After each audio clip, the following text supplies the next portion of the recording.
Hello, ഇത് നമ്മുടെ avocado ഫ്രൂട്ട്സാണ്. Butter fruits എന്ന് പറയും. എല്ലാവരും കഴിച്ചിട്ടൊക്കെ ഉണ്ടായിരിക്കും. പക്ഷേ ഞാനിത് കണ്ടിട്ടുള്ളതല്ലാതെ ഞാൻ കഴിച്ചിട്ടില്ലായിരുന്നു. സോ ഞാൻ ആദ്യമായിട്ട് കഴിക്കാൻ വേണ്ടിയിട്ട് വാങ്ങിക്കുന്ന അവക്കാഡോ ആണ് ഇത്. ഇതിൻ്റെ ടേസ്റ്റ് എന്താണെന്നൊക്കെ നേരത്തെ പലരോടും ചോദിച്ചു. അപ്പം എല്ലാവരും പറഞ്ഞത് പ്രത്യേകിച്ച് ടേസ്റ്റൊന്നുമില്ല. പക്ഷേ ഭയങ്കര ഹെൽത്ത് ബെനിഫിറ്റ്സ് ആണെന്ന് പറഞ്ഞു. അപ്പം ഒരുപാട് ഗുണങ്ങളുള്ളൊരു ഫ്രൂട്ടാണ്. പക്ഷേ സ്വീറ്റായിട്ട് സാധാരണ ഫ്രൂട്ട്സ് എന്ന് പറയുമ്പോൾ മധുരമായിരിക്കുമല്ലോ ഒരു മെയിൻ അട്രാക്ഷൻ. പക്ഷേ ഇതിന് അങ്ങനെ മധുരം ഇല്ലെന്നാണ് ഞാൻ കേട്ടത്. കട്ട് ചെയ്താലും കാണാൻ നല്ല ഭംഗിയാണ്. വലിയൊരു സീഡാണ്. നമുക്ക് വാട്സപ്പിലൊക്കെ ഇതിൻ്റെ ഒരു ഇമോജി ഉണ്ടല്ലോ, ഇങ്ങനെ ഈ സീഡ് താഴെ ഉരുണ്ട് പോകുമ്പോൾ അതെടുത്ത് തിരിച്ചിങ്ങനെ വെക്കുന്ന പോലെ. അപ്പോൾ അങ്ങനെയൊക്കെ കണ്ട് എനിക്ക് നേരത്തെ ഒരു ആഗ്രഹം ഉണ്ടായിരുന്നു ഒന്ന് കഴിച്ചു നോക്കണമെന്ന്. അപ്പം നല്ല വലിയൊരു സീഡുണ്ട്. നല്ല മാംസളമായിട്ടുള്ള ഭാഗം തന്നെയാണ് കഴിക്കാൻ. ഞാനതെല്ലാം കഴിച്ച് നോക്കി കേട്ടോ. സൂപ്പറാണ്. പറഞ്ഞ പോലെ മധുരമില്ല. പിന്നെ കയ്പ്പുണ്ടായിരിക്കും. അത് നല്ലപോലെ പഴുത്തതിന് കയ്പ്പ് കുറവായിരിക്കും. പക്ഷേ എനിക്ക് ഇത് ഏത് വെറൈറ്റിയാണെന്ന് എനിക്കറിയത്തില്ല. അവക്കാഡോയിൽ ഒരുപാട് വെറൈറ്റീസ് ഉണ്ട്. ബട്ട് ഈ വെറൈറ്റിക്ക് നല്ല ടേസ്റ്റ് ഉണ്ടായിരുന്നു കേട്ടോ. കയ്പേ ഇല്ലായിരുന്നു. ഞാനിത് ഈന്തപ്പഴം കട്ട് ചെയ്തിട്ടിട്ടാണ് കഴിച്ചത്. നല്ല ടേസ്റ്റാണത്. ഒന്ന് ട്രൈ ചെയ്ത് നോക്കിയോ കേട്ടോ. ഇനി നമ്മുടെ മെയിൻ കാര്യത്തിലേക്ക് വരാം. ഇതിൻ്റെ സീഡ് കണ്ടല്ലോ, അത്യാവശ്യം നല്ല വെയിറ്റുള്ള സീഡാണ്. അപ്പം ഞാൻ ഇതൊന്ന് മുളപ്പിച്ച് നോക്കാം എന്നുള്ളൊരു പ്ലാനാണ്.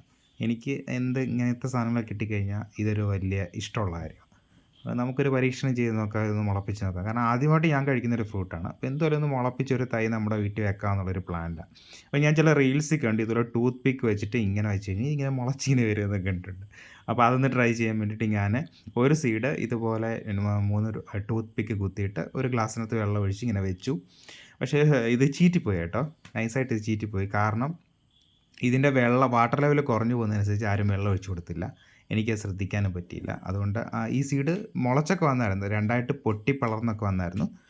പക്ഷേ ഞാൻ അതും കളഞ്ഞു. അത് അളിഞ്ഞതുപോലെയായിരുന്നു. ഇനി നമ്മുടെ മെയിൻ കാര്യം എന്ന് പറഞ്ഞു കഴിഞ്ഞാൽ ബാക്കി 3 സീഡ്സ് ഞാൻ സാധാരണ മണ്ണിൽ തന്നെ നട്ട് വെച്ചിട്ട് നമ്മൾ പാകി കിളിപ്പിക്കുക എന്ന് പറയത്തില്ല, അങ്ങനെ പാകി വെക്കാനുള്ള പ്ലാനാണ്.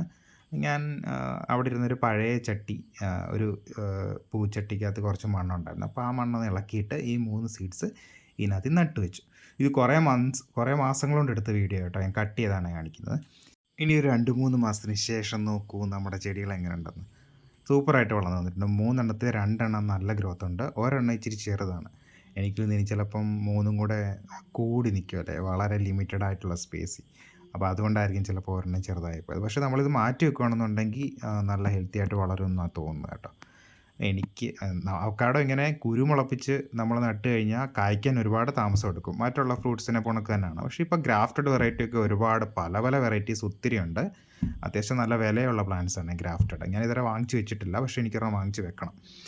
ഞാനിതിൽ ഒരു പ്ലാന്റ് ഇപ്പോൾ നടാൻ പോവാം. ഒരെണ്ണം ഞാൻ ഏറ്റവും നല്ല വലുതിലൊരെണ്ണം ഞാൻ പിഴുതെടുത്തിട്ടുണ്ട്. നമ്മൾ പാകിക്കുന്നതുകൊണ്ട് ഈസി ആയിട്ട് പിഴുതിങ്ങി പോകുന്നു. റൂട്ട്സൊക്കെ അത്യാവശ്യമുണ്ട്. പക്ഷേ വലിയ റൂട്ട്സൊന്നുമല്ല.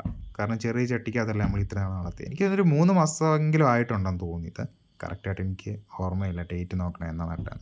അപ്പോൾ ഞാൻ ഒരു ചെറിയ കുഴി എടുത്തിട്ട് കുറച്ച് കൂന കൂട്ടിയ രീതിയിലാണ് നടുന്നത്. അപ്പോൾ മൂട്ടി വെള്ളമൊന്നും കെട്ടിക്കിടക്കാതിരിക്കാൻ വേണ്ടിയിട്ട് കുറച്ചൊരു ആട്ടിൻ കാഷ്ടം ഉണ്ടായിരുന്നു, അതൊന്ന് മിക്സ് ചെയ്ത് കൊടുത്തിട്ടുണ്ട്. എന്നിട്ട് നമ്മൾ ഇതിൽ നിന്ന് ഉറപ്പിച്ച് നന്നായിട്ട് മണ്ണിട്ട് ഉറപ്പിച്ച് നടാൻ പോവാണേ. അങ്ങനെ അത് കഴിഞ്ഞു. ഒരു കമ്പൊക്കെ കുത്തി വെച്ചിട്ടുണ്ട്. മഴയൊക്കെ അല്ലേ, ചുറ്റും കുറച്ച് കല്ലൊക്കെ പെറുക്കി വെച്ചിട്ടുണ്ട്. പിന്നെ ആടൊക്കെ ഉണ്ട്, കടിക്കുമെന്നും അറിയത്തില്ല. എന്നാലും ഞാൻ മാക്സിമം നോക്കുന്നുണ്ട്.